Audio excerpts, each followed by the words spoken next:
Hola a todos y bienvenidos una semana más a este noticiario. Esta semana, como la semana pasada, la cosa va de gráficas. El mundo de los procesadores está bastante calmado últimamente, pero en gráficas tenemos bastantes novedades. Antes de empezar, recordaros como siempre que si queréis estar al tanto de las últimas ofertas, descuentos y promociones en el mundo del hardware, podéis seguir a Todo Hardware en Twitter o Telegram. Tenéis los enlaces en la descripción de este vídeo.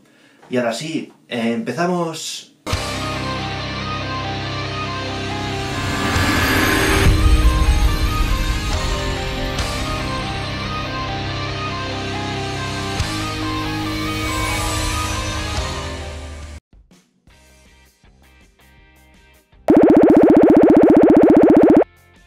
No os suscribáis por esto, por favor.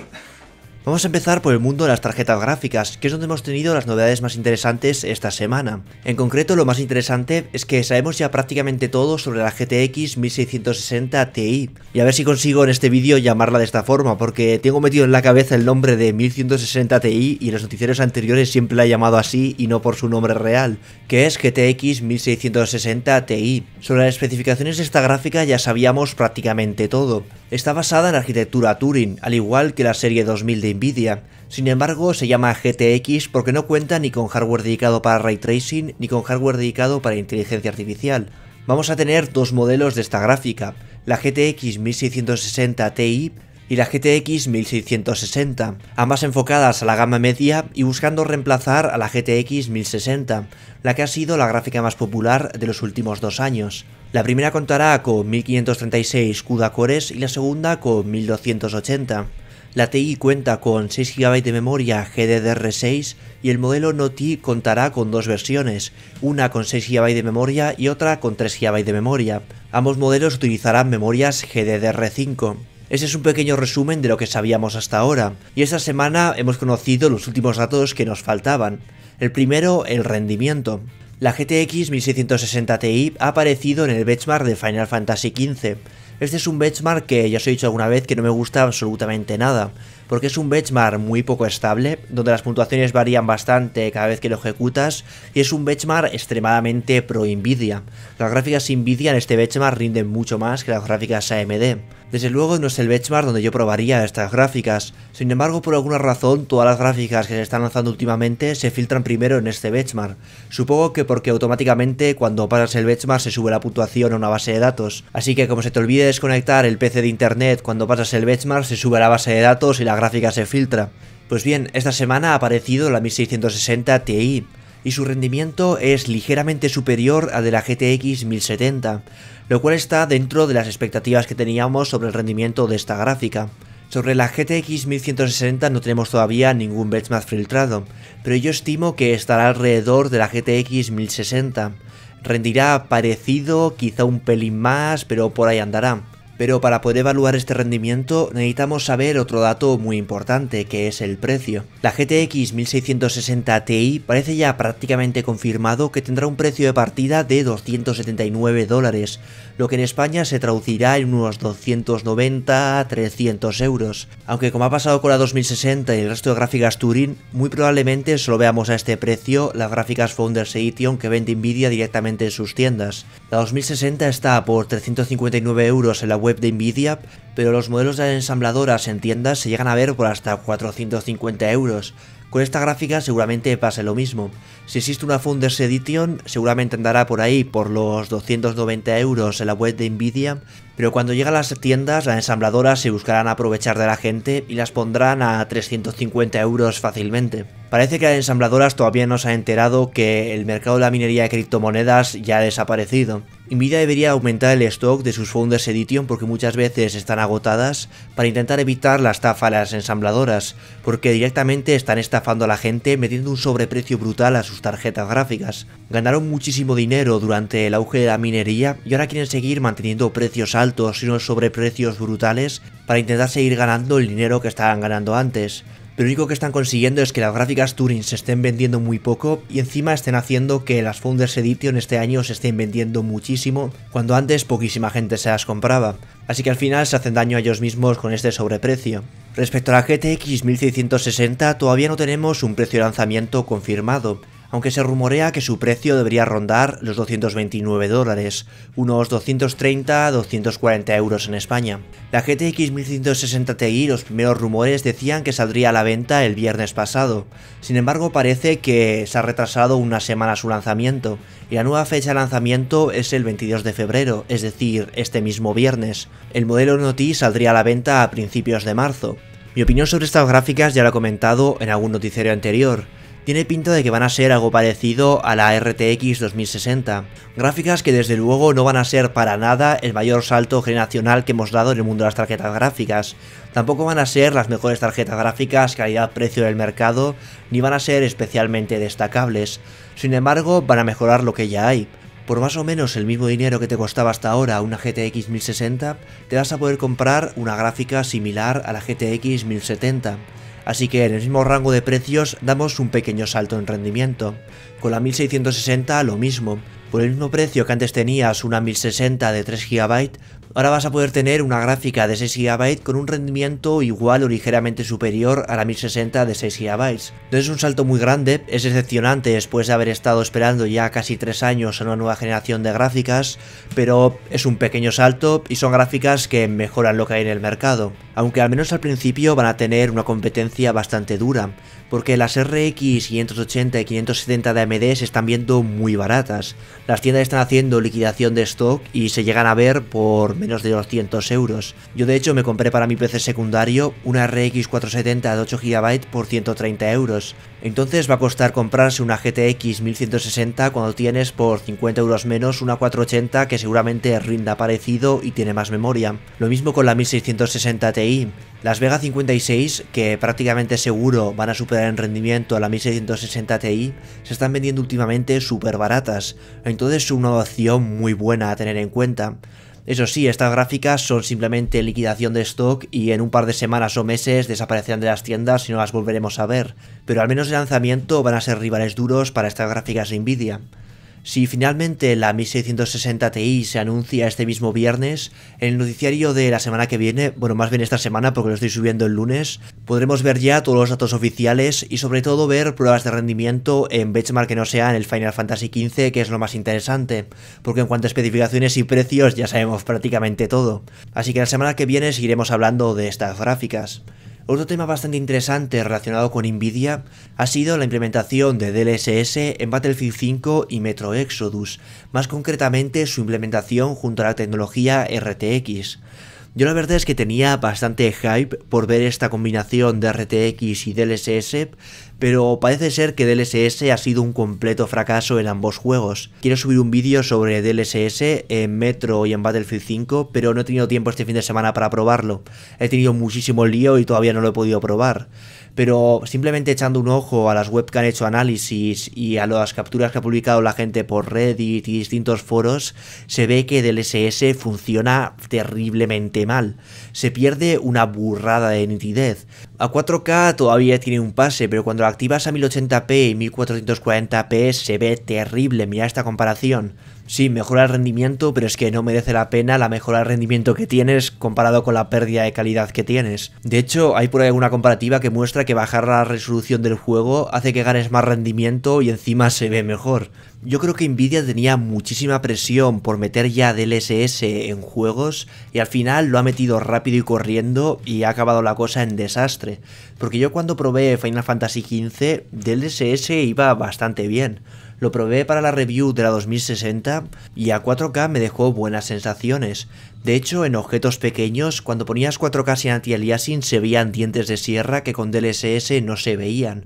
Y en cuanto a DLSS contra TA a 4K, sí que es verdad que DLSS pierde calidad en objetos lejanos, pero la ganancia de rendimiento que tenías con DLSS comparado con la pérdida de calidad que tenías estaba bastante bien. Sin embargo, en Battlefield 5 y en Metro ha sido un completo desastre. Probablemente por las prisas no han entrenado como debían la inteligencia artificial que realiza el rescalado de la imagen, o no han ajustado bien los parámetros que use DLSS para obtener la mejor calidad visual. De hecho, para Metro el primer día ya salió una actualización que mejoraba un poquito DLSS, aunque sigue siendo bastante malo. Un poco lo que pasó con la tecnología RTX, que la primera vez que lo implementaron en Battlefield 5 fue un desastre. Ya visteis mi vídeo, iba a 20 FPS en el mapa de Rotterdam, pero luego sacaron una actualización donde el rendimiento mejoró bastante y ahora han sacado una nueva actualización donde RTX ya va bastante bien. Sigues perdiendo una burrada de rendimiento, evidentemente estás usando Ray Tracing, que es súper demandante, pero se puede jugar con RTX activado. La cosa es que aunque con DLSS pasase algo parecido y dentro de un par de meses funcione mejor en estos dos juegos, esto hablaría bastante mal sobre DLSS, porque significaría que, primero, entrenar la inteligencia artificial requiere muchísimos recursos y muchísimo tiempo, y segundo, DLSS necesita muchísimo trabajo para que funcione bien. Y estas son cosas por las que tecnologías como Physics en el pasado han fracasado. Si necesitas muchísimo tiempo y recursos para que DLSS funcione bien, no van a conseguir que se convierta en un estándar en videojuegos.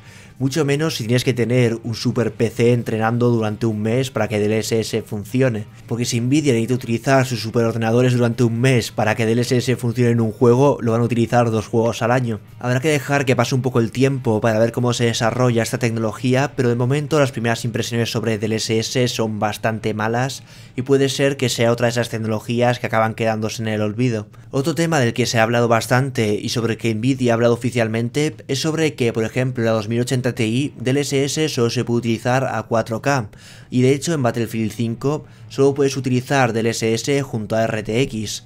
Si tienes una 2080 Ti no puedes utilizar DLSS si juegas a 1440p. Si tienes una 2080 creo que sí puedes activarlo a 1440p pero no a 1080p. Y solo con una 2060 se puede activar a 1080p. ¿Por qué ocurre esto? ¿Por qué no puedes utilizar DLSS en todas las resoluciones con todas las gráficas? Muy sencillo, DLSS necesita un tiempo para ejecutarse. Que la inteligencia artificial que usan rescale la imagen lleva un tiempo.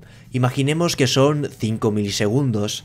Si tu gráfica es capaz de mover un montón de FPS en un juego, por ejemplo, estás usando una 2080 Ti para jugar a 1080p, estás jugando a 100 y pico FPS, tu gráfica imaginemos que es capaz de renderizar una imagen cada 6 milisegundos, y con DLSS activado mejora el rendimiento y es capaz de renderizar una imagen cada 4 milisegundos. Pero claro, a esos 4 milisegundos le tienes que sumar los 5 milisegundos que le tarda en el rescalado. Total, 9 milisegundos. Mientras que sin DLSS estaba renderizando una imagen cada 6 milisegundos. Vamos, que en resumen, pierdes rendimiento. Si tu gráfica ya te está dando muchos FPS, activar RTX lo único que te aporta es una pérdida de rendimiento.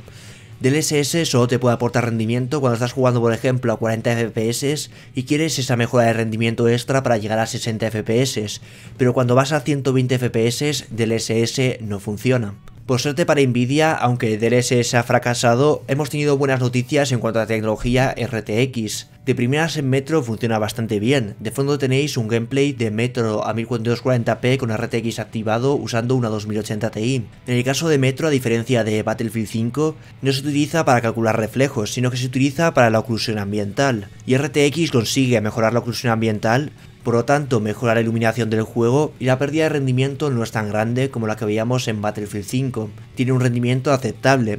Así que parece que para algunas tareas RTX sí que puede funcionar bastante bien. Usar RTX para reflejos como en Battlefield 5 es súper llamativo. Se ve al momento que RTX es activado, en las comparaciones puedes ver muy claramente cuando está activado y cuando no. Pero claro, se necesita muchísima potencia para calcular todos los reflejos de un juego mediante RTX. Y al final lo que pasa es que el rendimiento cae muchísimo. Sin embargo, parece que para otras tareas como la oclusión ambiental, RTX sí que funciona bien. Y habrá que ver cómo funciona para sombras en el Tomb Raider cuando metan soporte para RTX. Parece que poco a poco esta tecnología va madurando. Y de hecho, quizá la noticia más importante para RTX esta semana es que el motor gráfico Unreal Engine 4, uno de los motores gráficos más populares, ha incluido soporte para Ray Tracing, y en principio incluirlo en juegos no debería ser demasiado complicado. Así que es posible que veamos como muchos juegos, gracias a esto, empiezan a utilizar el Ray Tracing y RTX. Si el motor gráfico hace que sea muy sencillo implementar Ray Tracing en juegos, seguramente muchísimos juegos lo implementen y veamos como poco a poco se va masificando. También se ha hablado esta semana de que el motor gráfico Unity, otro de los motores gráficos más populares, también va a incluir soporte para Ray Tracing y RTX en breves. Así que si los principales motores gráficos implementan el Ray Tracing, muy probablemente se empieza a masificar.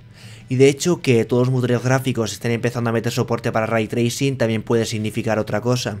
Y es que esos rumores que hay por ahí de que tanto Sony como Microsoft están trabajando en Ray Tracing para sus nuevas consolas sean ciertos. Y aunque seguramente sean cosas muy pequeñitas y se use muy poquito el Ray Tracing, porque consume demasiado y las consolas no van a llevar una gráfica demasiado potente, seguramente el Ray Tracing se ponga de moda en los próximos años y escuchemos muchísimo hablar de él. No me extrañaría que como Nvidia ha hecho con las gráficas Turing, el marketing de la nueva generación de consolas gire en torno al Ray Tracing. Y bueno, pasamos ahora a hablar de AMD, en concreto de la Radeon 7, que todas las semanas nos da mucho que hablar. La semana pasada dedicamos prácticamente todo el noticiario a hablar sobre esta gráfica, y lo que vimos es que mientras para juegos quizá no es la gráfica más atractiva del momento, dentro del mundo profesional es una bestia. Y de hecho AMD sabe esto y sabe que probablemente la mayoría de la gente que compre esta gráfica lo haga para usarla en entornos profesionales y no para gaming. Es por ello que para hacerla aún más atractiva para este mercado, esta semana AMD ha anunciado que la Radeon 7 recibirá soporte para los drivers Radeon Pro, es decir, los drivers para las gráficas profesionales de AMD. Así que esta gráfica se vuelve todavía más atractiva de lo que era para el mundo profesional. En el noticiario pasado ya vimos que esta gráfica nos estaba dando un montón de características que hasta ahora solo nos daban gráficas para uso profesional que costaban un pastón a precio de gráfica gaming. Y ahora a esas características se suba una nueva, el soporte para los drivers Radeon Pro. Así que aunque esta gráfica no tiene pinta de que vaya a triunfar en el mundo gaming, sí que puede ser que en el mundo profesional tenga mucho que decir. AMD esta semana, aprovechando que DLSS no ha salido demasiado bien en Battlefield 5 y Metro, también ha aprovechado para hablar un poquito de esta tecnología. Sabemos que AMD estaba trabajando en implementar una tecnología similar utilizando la API para Machine Learning que ofrece DirectX 12. El enfoque de AMD no utilizaba hardware dedicado para inteligencia artificial como las gráficas Turing. Se basa en la gran potencia de cómputo de la Radeon 7. Se hace básicamente en el núcleo de la tarjeta gráfica, lo cual probablemente provoque que la mejora de rendimiento no sea tan grande como las gráficas Turing, pero según AMD este enfoque en las primeras pruebas que habían realizado era muy prometedor. Sin embargo, esta semana el discurso ha cambiado. Ya no hablan de esta implementación que están haciendo de DLSS y ahora hablan de que no están interesados en estas tecnologías por ahora. Han dicho que de momento solo están interesados en mejorar el rendimiento de técnicas de anti-aliasing tradicionales como el TAA o el SMAA, porque ellos creen que en cuanto a calidad de rendimiento estas tecnologías aportan una mayor mejora. Cosa que, viendo cómo DLSS ha salido en Battlefield 5 y Metro Exodus, les da la razón. Aunque desde mi punto de vista creo que aunque DLSS ahora mismo sea un truño, el rescalado mediante inteligencia artificial va a ser uno de los boom en los próximos años. Ya está metiendo en televisiones, las televisiones 8K por ejemplo que han salido incluyen un chip para rescalado, seguramente se implemente algo parecido en consolas, casi seguro que la consola de Sony va a traer algo por el estilo, porque Sony ha estado ya haciendo demos de un chip propio para rescalado mediante inteligencia artificial. De hecho mostraron una demo del Gran Turismo ejecutándose a 8K en una televisión de Sony. Así que yo creo que va a ser algo de lo que vamos a escuchar hablar en los próximos años y que va a ser un boom, porque la resolución está aumentando de forma mucho más rápida que la potencia de las gráficas. Si ya está costando mucho que las gráficas cuenten con potencia bruta suficiente para mover los 4K, los 8K ya ni te cuento. Ya están empezando a salir las primeras televisiones 8K, pero no hay hardware a día de hoy que mueva juegos a esa resolución, ni se espera que lo exista a corto plazo. Así que hay que buscar alternativas como rescalados mediante inteligencia artificial para aprovechar ese tipo de televisiones. Y no solo con el mundo gaming, para cualquier cosa el 8K es un problema. Por ejemplo, para televisiones, grabar a 8K significa un gasto bestial en cámaras que graben a esa resolución. Y probablemente este sea el menor de los problemas, porque editar vídeos a 8K es un problemón. A día de hoy las gráficas no pueden hacerlo en tiempo real. Es un dolor de cabeza editar un vídeo a 8K porque va lentísimo, eso va a pedales. Le das a play y el vídeo parece un PowerPoint, saltas de una parte del vídeo a otra y tarda medio año en cargar. No se puede editar bien a estas resoluciones. Y ya la infraestructura necesaria para enviar imágenes a 8K a todas las televisiones, ni te cuento el problemón que es. Así que esto del rescalado se va a perfeccionar y se va a hablar muchísimo de ello en los próximos años. Y bueno, hasta ahora cuando hablamos de gráficas solo hablábamos de AMD y de Nvidia, pero un tercer competidor va a entrar en el mercado de forma inminente, que es Intel. Y las cosas parece que empiezan a tomar forma para las gráficas dedicadas de Intel que se lanzarán en 2020, porque en el kernel de Linux se han implementado las primeras características pensadas para gráficas dedicadas de Intel. Así que Intel ya ha comenzado a preparar el soporte para sus gráficas dedicadas. Normalmente con Intel esto ocurre un año antes de que los productos sean lanzados, es decir, se comienza a implementar el soporte para los productos en el kernel de Linux justamente un año antes de que se lancen al mercado. Por lo tanto, esto podría indicar que las gráficas dedicadas de Intel llegarían a principios de 2020. Aunque esto es pura especulación y no tenemos ni idea de cuándo van a salir, solo sabemos que llegarán en algún momento durante 2020. Respecto a sus gráficas dedicadas, Intel va en serio y lo ha vuelto a demostrar esta semana comprando la compañía Ineda Systems. Esta compañía se dedicaba a hacer SoCs de muy bajo consumo, en principio enfocados a móviles. Parece que por petición del propio Raja Koduri, el líder de la división gráfica de Intel, que antes fue líder de la división gráfica de AMD, Intel ha comprado esta empresa. El director de esta empresa era antes director general de AMD en India, así que probablemente Raja Koduri tenía relación con él y con esta empresa. En principio, lo interesante de esta compañía no son los productos que estaba desarrollando, sino las patentes que tenían. Patentes que probablemente utilizarán en sus tarjetas gráficas dedicadas y por eso les interesaba comprar la compañía. Estas patentes están más relacionadas con el diseño de chips con una alta eficiencia energética. Y seguimos hablando de Intel, pero ahora nos vamos al mundo de los procesadores. Una de las noticias más curiosas de esta semana ha sido que Intel ha anunciado su nuevo procesador más potente para portátiles. Se trata del i9 9980HK y es una bestia de 8 núcleos, 16 hilos con una frecuencia bus de 5 GHz. Probablemente los portátiles que utilicen este procesador, en vez de tener la pegatina de Intel Inside, traigan la pegatina de cuidado material inflamable. Ahora en serio, lo de los 5 GHz es más marketing que otra cosa. Bajo carga intensiva seguramente trabaje a 2 con algo GHz y seguramente esté enfocado para estos supertochos de portátiles con un sistema de refrigeración enorme, así que no debería causar demasiados incendios. Pero ya que nos ponemos con las bromas y memes, esta semana también se ha filtrado en AIDA64 un nuevo i9 con un nombre muy curioso, i9 9900 KFC. El i9 9900KF ya existe y se trata de un i9 9900K sin la gráfica integrada. Y ahora Intel lanzaría un nuevo i9 con una C al final, lo cual da para muchas bromas. Yo simplemente creo que alguien al escribir 9900KF pulsó sin querer también la C que está justo debajo de la F y simplemente apareció con ese nombre. Pero los Intel con una C al final ya han existido. Existieron con la arquitectura Broadwell, y lo que indicaba la C era el uso de memoria EDRAM como memoria caché L4. De esto hemos hablado ya muchas veces y quizás es mucho para comentar en un noticiario, pero generalmente los procesadores tienen 3 niveles de memoria caché. La memoria caché L1 extremadamente rápida pero muy pequeña, la caché L2 un poco más grande pero un poco más lenta y la caché L3 todavía más grande pero más lenta.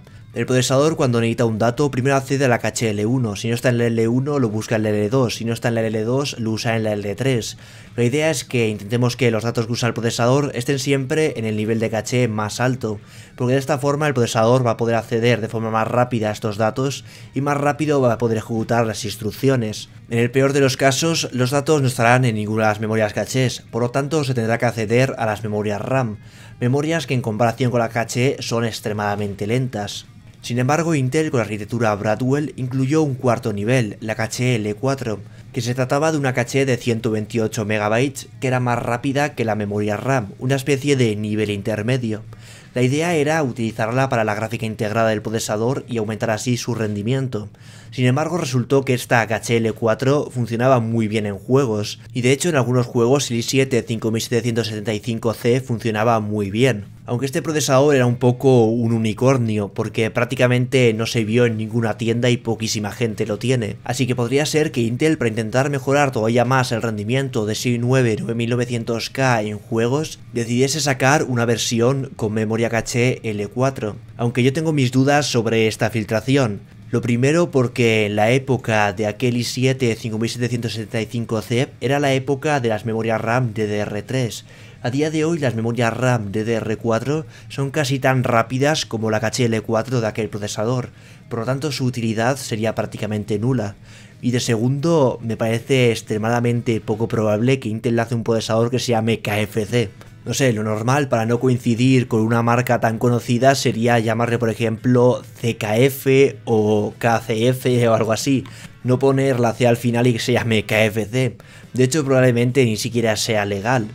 Y otra cosa es que la caché L4 en principio está pensada para mejorar el rendimiento de la gráfica integrada.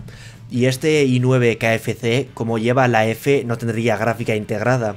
Pero bueno, quién sabe, viendo las que ha liado Intel durante el año pasado ya me espero cualquier cosa de Intel. Quizá este KFC sea cierto o quizá no. Yo de momento soy escéptico con él. Pero quién sabe, quizá en 2 semanas se confirme. Lo que está clarísimo es que como Intel lance este procesador, nos lo vamos a pasar bien con los memes.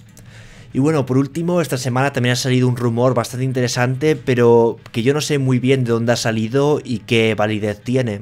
Este rumor dice que los Ryzen 3000 llegarían el 7 de julio, y que AMD en un principio para la gama doméstica solo lanzaría procesadores de hasta 12 núcleos, aunque teóricamente se podrían añadir 2 chiplets de 8 núcleos para crear un procesador de 16 núcleos.